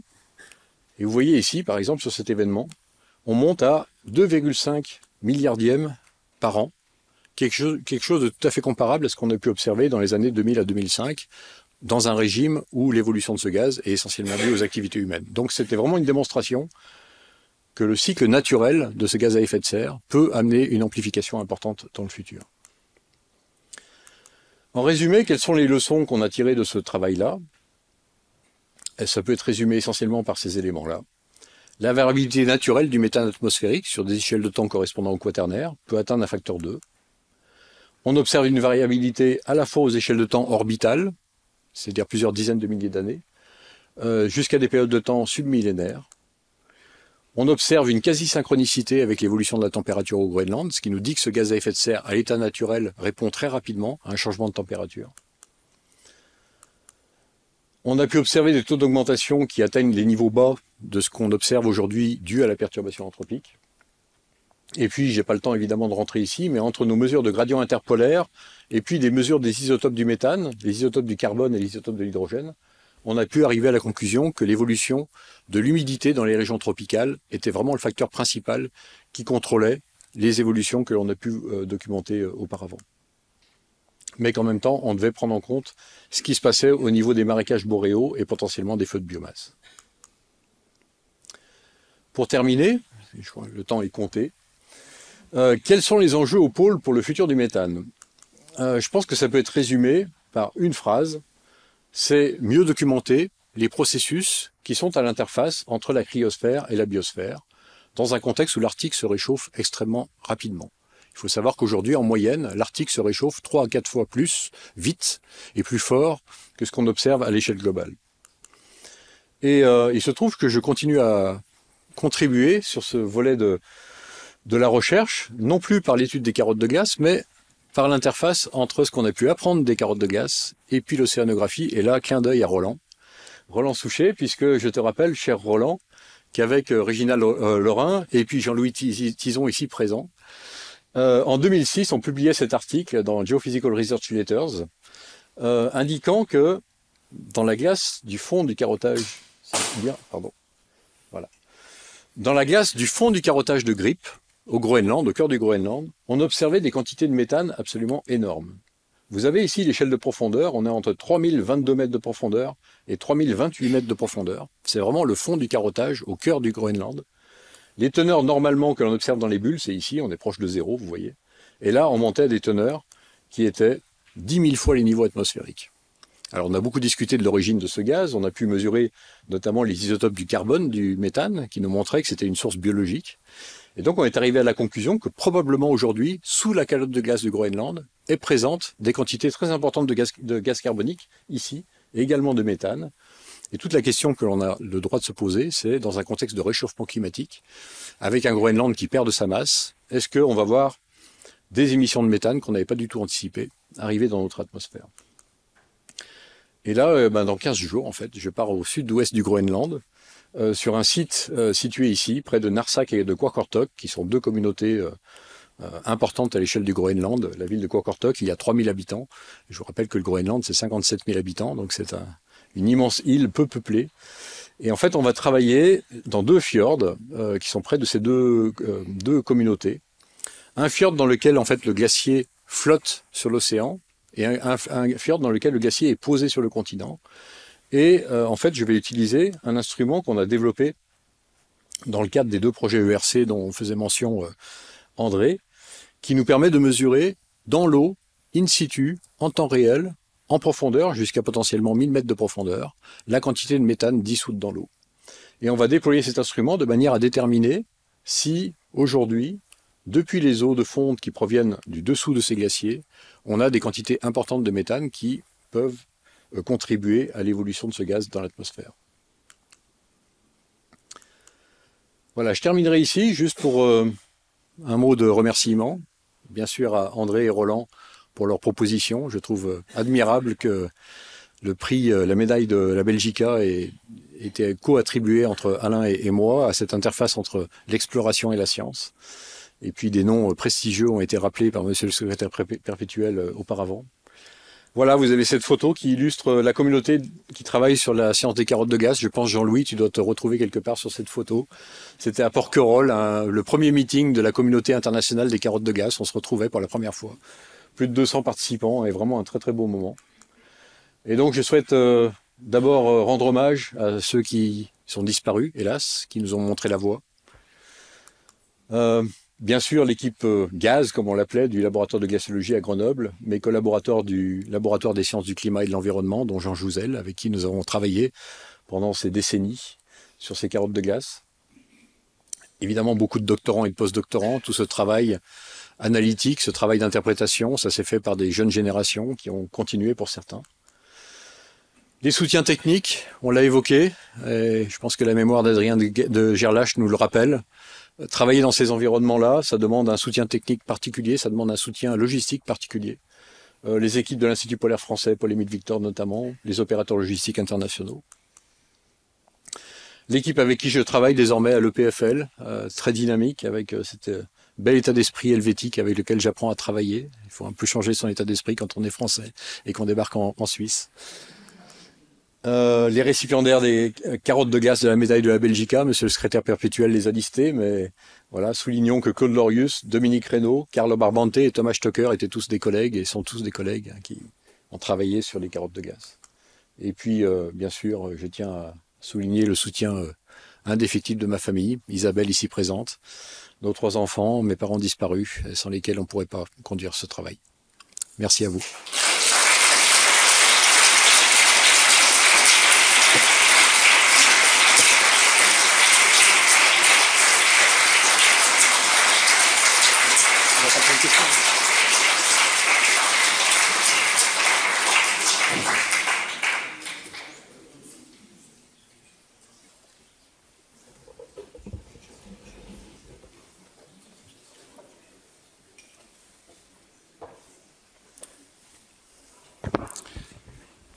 Eh bien voilà, bon après-midi à tous. Donc nous allons rester en Antarctique ou revenir en Antarctique après le Groenland.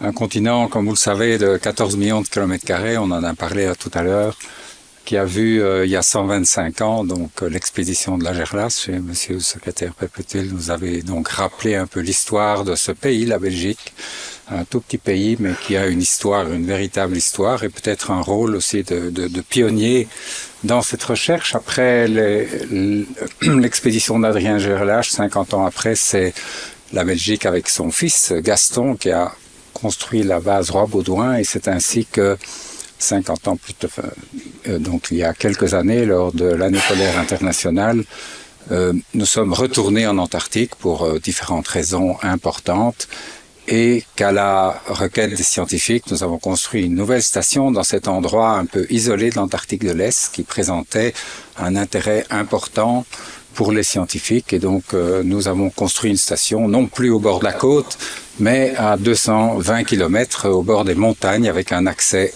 facile au plateau antarctique. Et comme nous partions d'une page blanche et que l'Antarctique, dont vous nous avez parlé au début, fait aussi l'objet d'un protocole environnemental le plus complet, le plus sévère peut-être, même s'il n'y a pas de sanctions au monde, nous nous sommes dit que avec la problématique climatique, les solutions qui peuvent se présenter, et surtout dans un endroit retiré en Antarctique, difficilement accessible, eh bien, on pourrait peut-être construire une station zéro émission. Et donc, on a étudié la façon de pouvoir travailler un projet à partir d'une approche, disons, d'ingénierie, et non pas d'un dessin d'architecte. C'est comme ça qu'on a sélectionner un certain nombre de formes. Je ne vais pas rentrer dans les détails, mais juste vous montrer quelques images qui sont prises là, ici, chez Von Karman, à Bruxelles, où quand on a sélectionné une forme, on l'a testée pour voir un petit peu comment il était possible d'éviter donc les pertes de chaleur importantes, de lutter contre le vent qui balaye avec la neige et crée des accumulations, de voir aussi comment le vent avait un effet sur le bâtiment. On a fait des tests avec, par exemple, plus de 133 sensors pour vraiment comprendre comment les forces du vent s'exerceraient sur le bâtiment. Et enfin, alors, de le calculer. C'est cette forme qu'on voit là. Et un bâtiment qu'on a évidemment prémonté en Belgique, on ne va pas rentrer dans les détails, et qu'on a monté sur place en exactement 5 semaines, puisque l'hiver s'approchait et qu'on devait fermer le bâtiment. On y reviendra tout à l'heure. Un bâtiment donc qu'on peut voir ici en bois, j'y reviens dans un instant. Et pour arriver à cette forme, qui était une station initialement conçue pour une quinzaine de personnes et qui tout de suite a dû être agrandie parce qu'il y avait trop de scientifiques qui voulaient venir y travailler, non seulement de Belgique mais aussi de l'étranger, et en particulier de nos voisins à 650 km qui sont les Japonais. Et donc on a utilisé le terrain pour pouvoir y installer ce qu'on peut voir là sur l'image, donc des espaces techniques qui eux sont dans la neige, et si on fait une coupe à travers la station et ces espaces techniques, eh bien on va s'apercevoir que en fait ils sont ancrés d'une partie sur le rocher et que 18 mètres plus loin, ils reposent en fait sur un glacier qui doucement descend, et donc chaque année nous devons remonter la station pour pouvoir la garder, donc sur à peu près 70 mètres de long et 2000 mètres carrés. Alors, dans cette démarche, pour essayer de construire une station zéro émission, il fallait absolument pouvoir d'abord réfléchir à comment réduire l'énergie dont on aura besoin et ensuite de voir comment exploiter celle que l'on peut acquérir sur place, c'est-à-dire celle qui nous est donnée par le soleil et la lumière qui est 24 heures sur 24 là pendant la saison de recherche, pendant les mois d'été antarctique, quand c'est l'hiver ici, eh bien, la plupart des scientifiques travaillent en Antarctique 4 à 5 mois parce que c'est le moment où il fait le moins froid et où le travail peut être fait de la façon la plus efficace possible. Et ensuite, le vent, bien entendu, et en particulier ces fameux vents catabatiques qui, par gravité, descendent des hauts plateaux vers l'océan.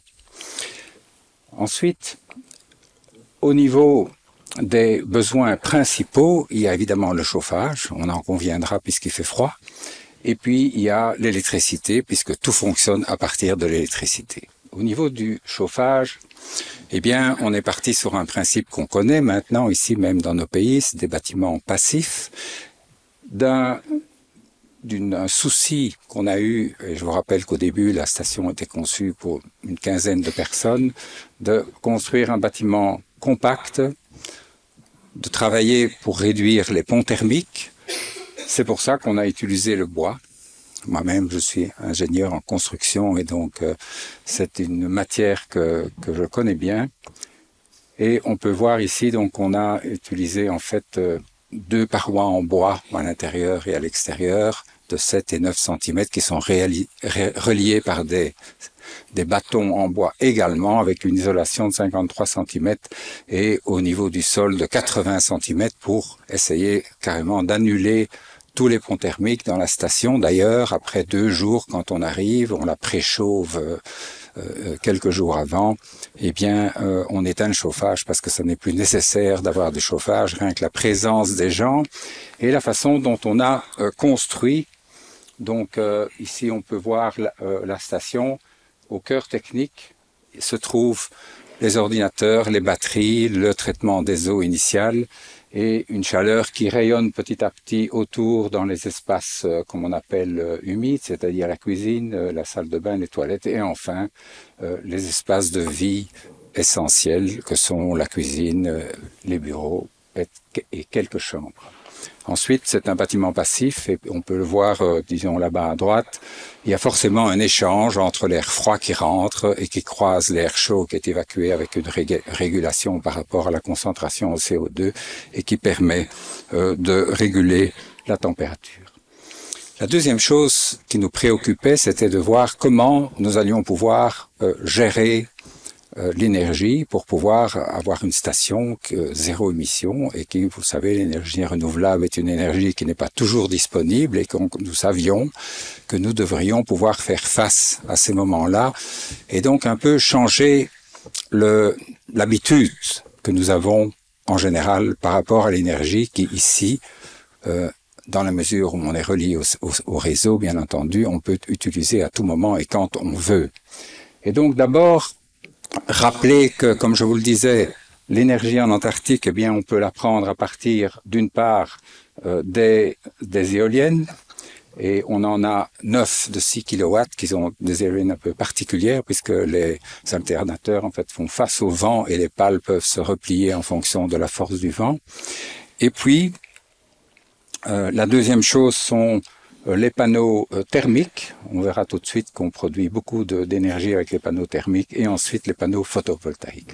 Ensuite, l'énergie est stockée dans des batteries et c'est un ordinateur qui gère la balance entre l'énergie disponible et celle qu'on voudrait pouvoir utiliser et qui donc applique un certain nombre de priorités. Donc ici, on voit les batteries, on a 192, des batteries qu'on utilise seulement entre leur charge de 40%, on descend pas en dessous 40%, donc on travaille entre 40 et 100%, et donc l'énergie dont on peut disposer est limitée. Ce qui veut dire qu'il a fallu poser des priorités, on peut voir ça sur un schéma simple ici, donc où l'ordinateur en fait régule, si vous voulez, en fonction de la disponibilité de l'énergie, ce qu'on peut faire, et donc il arrive, si vous voulez, qu'un certain nombre d'activités, eh bien, on doit attendre. Et donc ça a été certainement un des aspects les plus difficiles à faire accepter, si vous voulez, c'est que quand l'ordinateur mesure, donc à plus de quelques milliers de points, ce qui se passe à tous les endroits de la station, mais l'énergie n'est disponible nulle part. Il faut donc la demander à l'ordinateur, qui est le patron en fait, et qui vous dira si oui ou non vous pouvez l'utiliser maintenant, en fonction des priorités, ou si vous devez attendre un petit peu pour pouvoir l'utiliser. Et donc ça c'est intéressant parce que c'est vraiment comme cela que nous avons pu construire et utiliser une station qui est 100% zéro émission maintenant, et donc demander à l'utilisateur exiger quelque part de la part de l'utilisateur qu'il change son comportement par rapport à l'énergie en fonction de la disponibilité. Un défi d'ailleurs qui attend nos sociétés si on veut véritablement réaliser demain ce qu'on appelle la transition énergétique. Il va falloir apprendre à changer nos comportements. C'est ce qu'on a fait en Antarctique et dans un environnement qui est moderne, qui est agréable et qui finalement aujourd'hui est appliqué vraiment par tout le monde dans la station. On voit ici la représentation, si vous voulez, du fonctionnement en fonction d'une horloge de 24 heures qui est gérée par l'ordinateur en fonction des priorités, bien sûr, qu'on lui donne.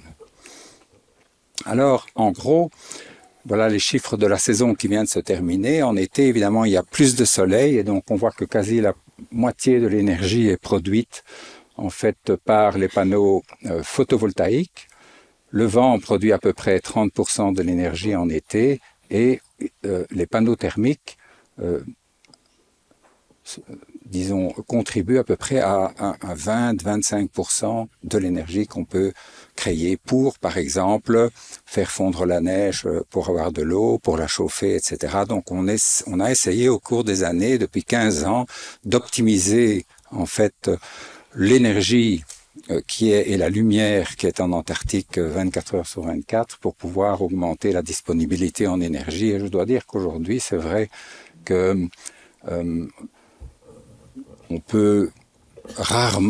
doit rarement interrompre ou changer un certain nombre d'activités dues à l'efficacité qu'on a réussi à mettre au point.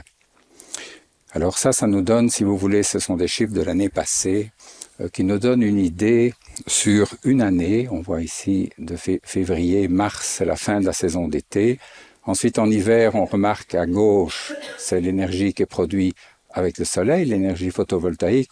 On voit en fait qu'il n'y en a quasi pas et que c'est le vent, bien sûr, qui produit l'énergie dans une époque où on a besoin de moins d'énergie puisqu'en fait la station Princess Elizabeth, on ne doit pas y être en hiver puisque c'est géré par un ordinateur auquel on a accès par satellite et qu'on n'a pas besoin d'avoir une équipe en Antarctique pour gérer la station, l'envoi des données scientifiques et que donc on peut de ce fait faire assez bien d'économies. Et puis en saison, c'est la partie basse ici, on verra que sur ce qu'on appelle le field season, ce sont les 4 bons mois d'été pour nous, on a en complément à gauche une importante production d'énergie thermique, comme je le soulignais il y a un instant. Ça vous donne juste, pour ceux qui ne savent pas ce que c'est, un SCADA, comme on appelle, qui gère, si vous voulez, qui contrôle et qui supervise la production d'énergie et l'utilisation un petit peu partout dans la station et qui nous permet d'avoir un accès sur tous les endroits de la station, sur tout ce qui s'y fait et d'ajuster les paramètres même depuis ici, si vous voulez, pour faire fonctionner la station. C'est donc assez compliqué, assez amusant aussi pour ceux qui s'y retrouvent là-dedans. La deuxième chose importante que je voudrais vous partager aujourd'hui, c'est dans le cadre justement de cette vision zéro émission, c'est évidemment le traitement des eaux. On produit l'eau, comme vous pouvez vous en douter, avec de la neige qu'on fait fondre. Et puis, l'important pour nous est d'essayer de ne rejeter dans l'atmosphère que de l'eau pure pour ne pas la polluer. C'est d'ailleurs une recommandation du traité antarctique. Ensuite, de toute manière, on traite l'ensemble des eaux pour essayer de réduire celles qu'il faut ramener en Afrique du Sud, puisqu'en Antarctique, on ne peut pas, disons, rejeter dans l'environnement des eaux sales, si je puis dire. Et donc, le retraitement des eaux est important. Et donc, chez nous, tout ça se fait avec un système de bioréacteur, anaérobie, aérobie. On ne va pas rentrer dans les détails maintenant, mais on peut voir ici quand même que voilà, l'eau est produite dans un snowmelter et cette eau fraîche, si je puis dire, produit 60% des besoins en eau de la station. Forcément, ce qu'on appelle l'eau potable, qui est à peu près la moitié, et ensuite l'eau domestique. L'eau domestique, on le voit ici, c'est celle qui sert aux douches, à la cuisine, aux machines à laver, etc. En ressort, de façon générale, ce qu'on appelle les eaux noires et les eaux grises. Les eaux noires sont celles, par exemple, des toilettes essentiellement, et les eaux grises sont toutes les eaux qui ont été utilisées par les utilisateurs, que ce soit la cuisine ou bien encore les eaux, enfin disons les douches par exemple. Et il en ressort une matière, si vous voulez, qui est traitée dans le bioréacteur de façon complète, les eaux noires et les eaux grises, et qui nous donne une eau qui, à 95%, donc est tout à fait purifiée. Si on la retraite un peu plus, on peut carrément la boire, mais on s'est aperçu au début, après quelques années, qu'en fait, on n'avait pas de problème à faire fondre de la neige, et donc on n'a pas imposé aux gens de boire l'eau retraitée, ce qu'on peut faire. Alors, on voit aussi ici qu'on n'utilise que 40% des eaux recyclables qui ont été recyclées et que 60% de ces eaux sont ensuite rejetées dans une crevasse entre le rocher et le glacier parce qu'on ne peut pas les utiliser pour le moment. Les eaux chimiques, il y a à peu près 1% qu'on voit ici en orange au bout, mais je ne sais pas si on le voit, qui en principe sont stockés dans un réservoir particulier et qui depuis quelques années, de temps en temps, nos bactéries se comportent tellement bien qu'on leur donne ça à manger et qu'elles le digèrent, ce qui fait que on a donc le souci de, comme on voit ici, donc on produit à peu près on a 96, enfin cette saison-ci, ce sont des chiffres, donc à peu près 100 mètres cubes d'eau. On utilise en fait 25 mètres cubes d'eau recyclée, donc on a un total ici donc d'un peu plus de 121 000 litres d'eau, avec 53 litres par personne par jour, donc c'est à peu près un tiers de ce qu'on a besoin ici. Et il nous reste ce qu'on appelle un sludge, disons donc, c'est-à-dire un résidu d'eau après le traitement de recyclage de 7 mètres cubes. On le voit là-haut. Donc on a à peu près 39 mètres cubes d'eau noire, 74 d'eau grise. On termine la saison avec 7 mètres cubes d'eau noire qui sont les résidus du bioréacteur. Et on a mis au point, c'est-à-dire depuis quelques années, un système pour pouvoir, d'une part, par filtration, réduire ce volume et ensuite, par évaporation, arriver en fin de saison, comme cette année-ci, ça c'est le chiffre de cette saison, à 24 kilos, un sac de 24 kilos de matière sèche qui est alors stocké et qui sera rapatrié à Cape Town dans les années qui viennent. Donc ça veut dire, en gros, sur 121 000 litres produits, 100% de traitement des eaux noires et grises, on sort d'une saison de à peu près 3000 jours hommes, comme celle de l'année passée, avec un petit sac de 25 kilos de matière sèche. Et ça, c'est intéressant. Voilà une photo de deux de nos ingénieurs, puisqu'on a inauguré au cours de la saison ce nouveau traitement des eaux, qui est quand même assez important. On a dû le déplacer dans la station et dans les espaces techniques, puisqu'il prend quand même 7 mètres, plus de 4 mètres de haut, donc c'est évidemment important. Mais ce qui est aussi intéressant, c'est que tant le système de production d'énergie et de fonctionnement zéro émission et le traitement des eaux posent en Antarctique des nouveaux standards, et que donc il y a une sorte comme en Antarctique, il y a une collaboration entre les différentes stations et on s'échange un petit peu des process. Eh bien, on est arrivé, nous, à quelque chose qui est une référence dont on peut d'ailleurs être fier, parce que d'une part, si le traitement des eaux ici est nouveau, puisque c'est cette année-ci qu'on l'a inauguré, la station zéro émission, il y a 15 ans, et donc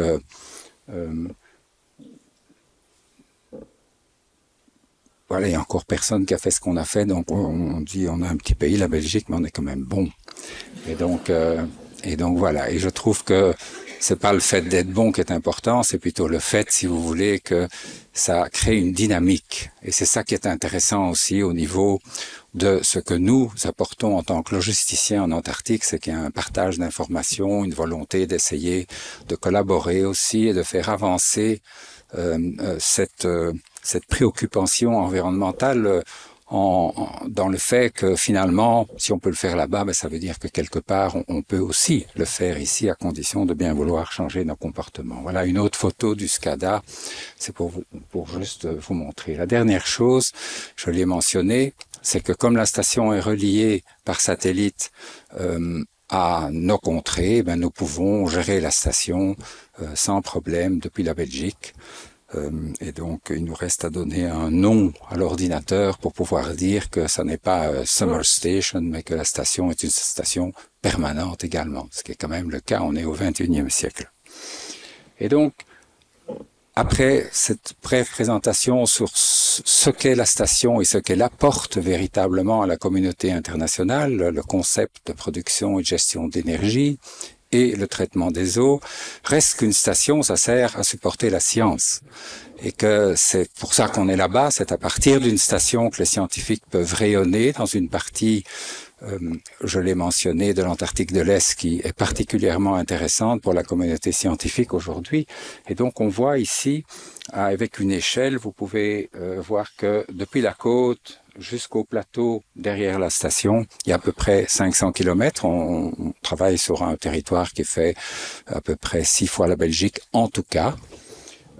Et que là-dessus, si vous voulez, on a donc... attendez, donc on a en fait voilà, un certain nombre de domaines de sciences, comme la glaciologie, la géologie, avec entre autres les météorites, c'est une bonne région pour ça. La science de haute atmosphère, on voit ici la science atmosphérique, et en particulier avec de nombreux projets en collaboration avec l'Institut Royal Météorologique, la biologie terrestre et marine, la glaciologie sur la plateforme de glace, avec de nombreux projets d'universités belges. D'ailleurs, depuis le tout début, on travaille avec l'ULB et la VUB sur ces projets. Et demain aussi, la science marine, qui est particulièrement importante dans les régions où on est aujourd'hui, puisque avec le réchauffement, vous le savez sans doute, l'eau se réchauffe et on se pose beaucoup de questions sur les plateformes de glace qui sont celles, en fait, qu'on connaît par chez nous, qui sont beaucoup plus petites que les grandes dont on parle dans l'Antarctique de l'Ouest, mais qui, si elles devaient se déstabiliser, poseraient de grands problèmes et aggraveraient la question qu'on se pose, disons, par rapport au bilan des masses, qui est le fait que la glace continentale de l'Antarctique, si elle se détache et qu'elle fond, elle a un impact direct sur le niveau des océans. Et plutôt que de rentrer dans le détail de vraiment ce qu'on fait, je vous propose de regarder ensemble une petite vidéo où on a repris quelques images de différents projets qu'on fait en Antarctique, et puis comme ça nous permet quand même ce soir aussi de partir en Antarctique et de voir pour ceux qui n'ont pas l'occasion d'y aller comme nous chaque année.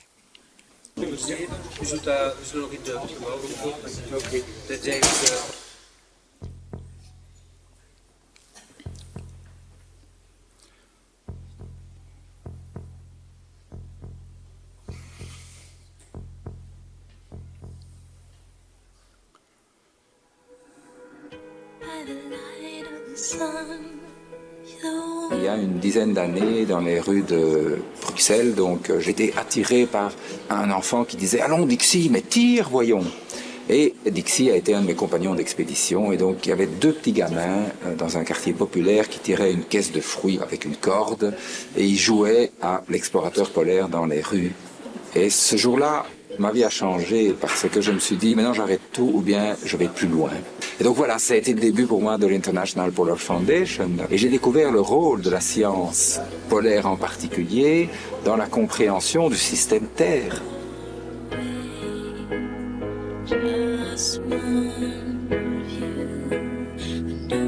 Moi, je trouve qu'on est vraiment à une charnière aujourd'hui qui est absolument extraordinaire et qui est peut-être la plus belle aventure humaine qui se présente. C'est la première fois que dans l'histoire de l'humanité se pose une question qui concerne tout le monde. Et ce que je me suis dit, pour faire bouger les choses, il ne faut pas attendre que ça tombe du ciel. Et construire en Antarctique, dans l'endroit le plus retiré du monde, la première base zéro émission, eh bien, ça veut dire que si on peut le faire là-bas, on peut le faire ici. Et je me suis donc adressé d'abord à de grands entrepreneurs en Belgique et en Europe, en leur expliquant le pourquoi. Et c'est parti.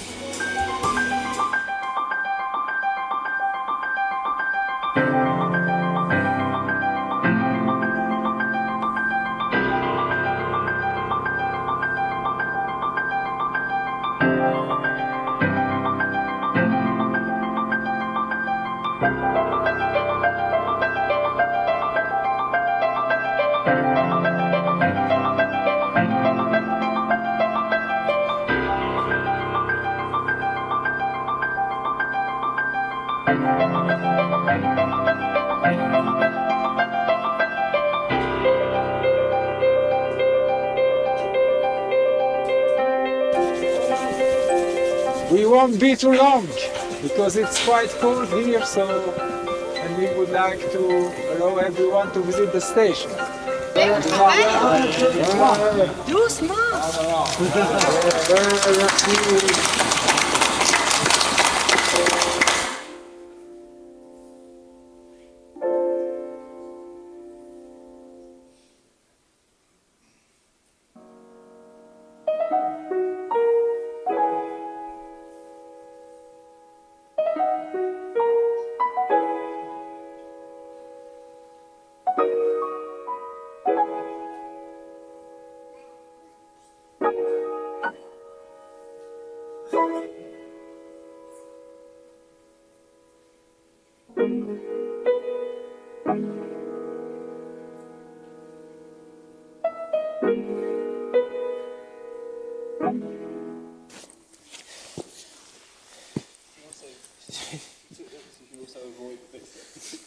Yeah, it is extremely better though.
Last year we installed 6 stations.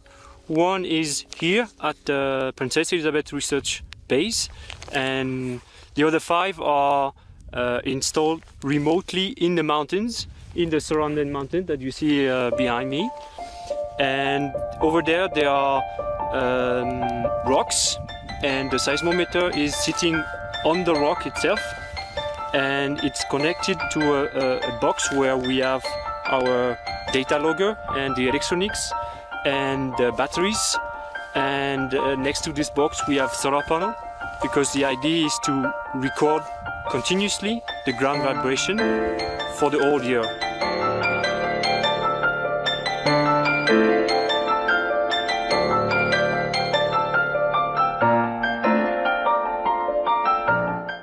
Donc ce qu'on fait, c'est qu'on récupère les données qu'on acquiert en Antarctique sur des stations qui sont des stations scientifiques, donc de très haute précision, et on traite ces données. Et à partir donc, de cette variation de position journalière, avec des précisions qui sont de l'ordre de quelques millimètres, tous les jours sur la position, on va pouvoir dire si notre station est en train de s'enfoncer ou si elle est plutôt en train de se surélever. Et ça, généralement, c'est principalement lié aux variations de masse qu'il y a autour de la station. Et notamment en Antarctique, ce qu'on regarde, c'est plutôt les variations de masse de glace. Donc si on arrive le but, c'est vraiment d'avoir une très haute précision sur notre position de nos stations au cours du temps, afin de dire, voilà, mais dans cette zone-là, on est plutôt dans une zone où on est en train d'accumuler de la glace, alors dans cette zone-là, à côté, on est plutôt dans une zone en train de perdre de la glace. Et tout ça, ça a bien sûr un lien avec tout, pour essayer de mieux comprendre donc, quel est l'impact des variations climatiques sur les masses de glace en Antarctique.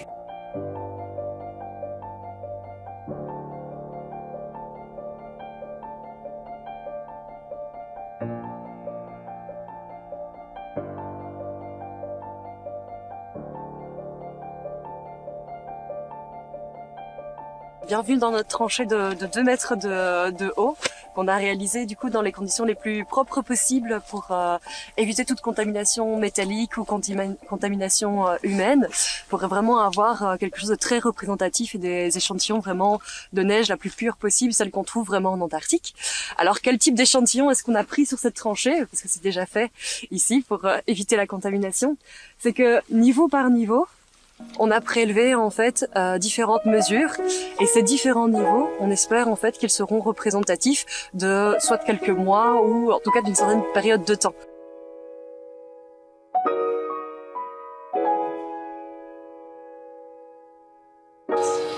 Et donc à ce moment-là, il faut s'arrêter à temps. C'est plein de pièges comme ça ici, partout. Ouais.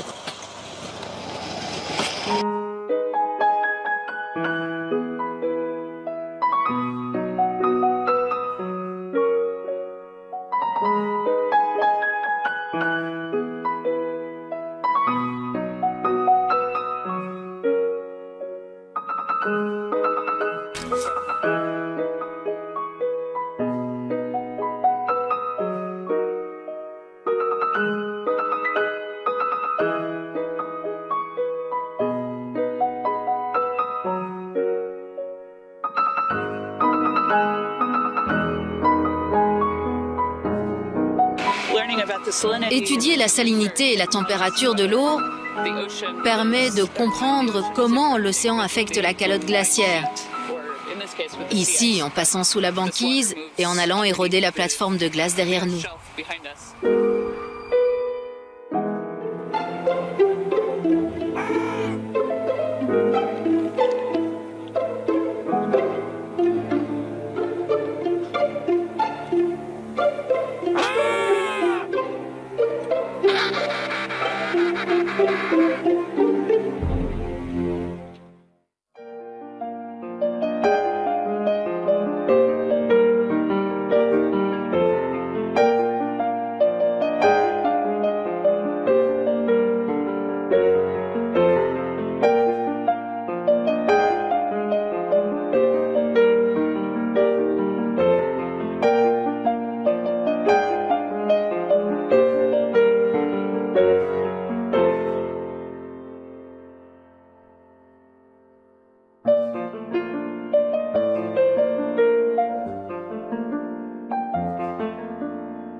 Voilà, donc là quelques images juste pour se rendre peut-être un peu plus compte de ce que peut être notre travail là-bas.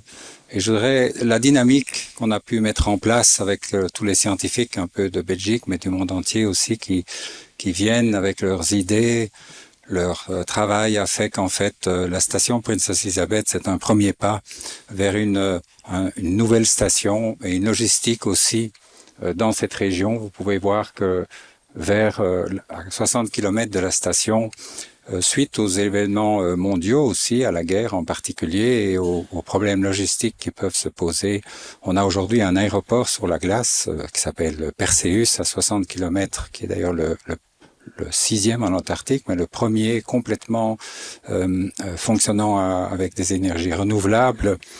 Et ensuite, entre les deux, Andromeda, qui est une station qu'on va construire.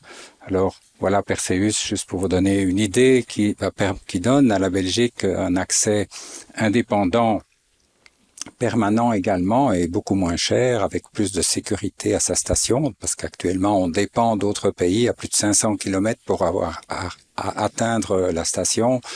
Et ensuite, voilà, Perseus, c'est une piste de 3 km sur la glace avec des bâtiments, un accueil, toute une logistique, bien entendu. C'est important au niveau sécurité et ça va assurer la pérennité de la station belge. Et puis, un nouveau projet qui sera une station internationale avec quelques petits pays et qui s'appelle Andromeda et qui accueillera la première université antarctique. Ça veut dire un campus qui sera géré par un certain nombre d'universités dans le monde, par le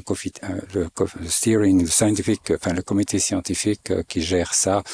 Il est géré par un scientifique de renom à l'Université de Californie à Irvine, Eric Rignot. Il va réunir un certain nombre d'universités qui voudront pouvoir profiter de cette station que nous voulons Space Analog, la station du futur, celle qui mettra en route ce qui se passera au 22e siècle, parce que nous pensons que plus que jamais la science doit être internationale, plus accessible, et que c'est ça qui apportera aux nouvelles générations vraiment la capacité de continuer à nous donner les informations dont on a plus que jamais besoin pour enclencher le futur de ce que sera notre société sur cette planète.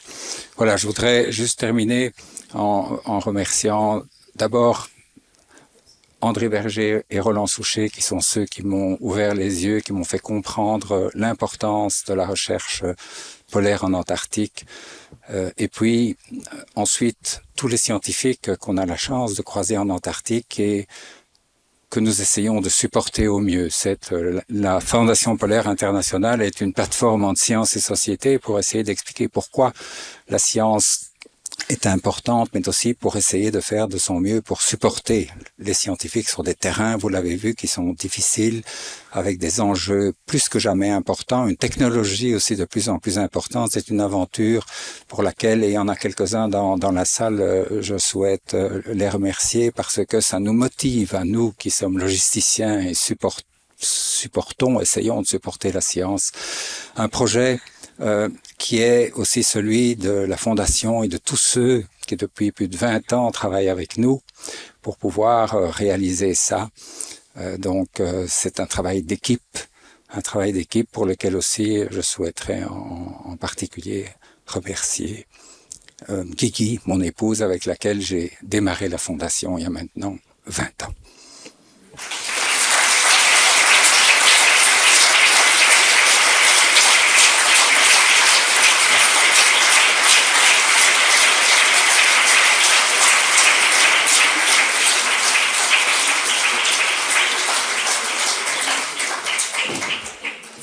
Voilà, eh bien, il me reste le plaisir de pouvoir vous inviter à monter d'un étage à la Galerie de Marbre où nous allons avoir un petit cocktail. Vous pourrez poursuivre les conversations. Encore toutes mes félicitations et mes remerciements aux deux lauréats du prix de la Belgica de cette année. Et merci aussi à toutes et à tous pour votre présence en fin de cet après-midi qui, je pense, signifie que vous apportez votre soutien à la science et on ne le redira jamais assez, c'est absolument nécessaire pour le développement de nos sociétés. Je vous encourage à monter d'un étage. Merci beaucoup.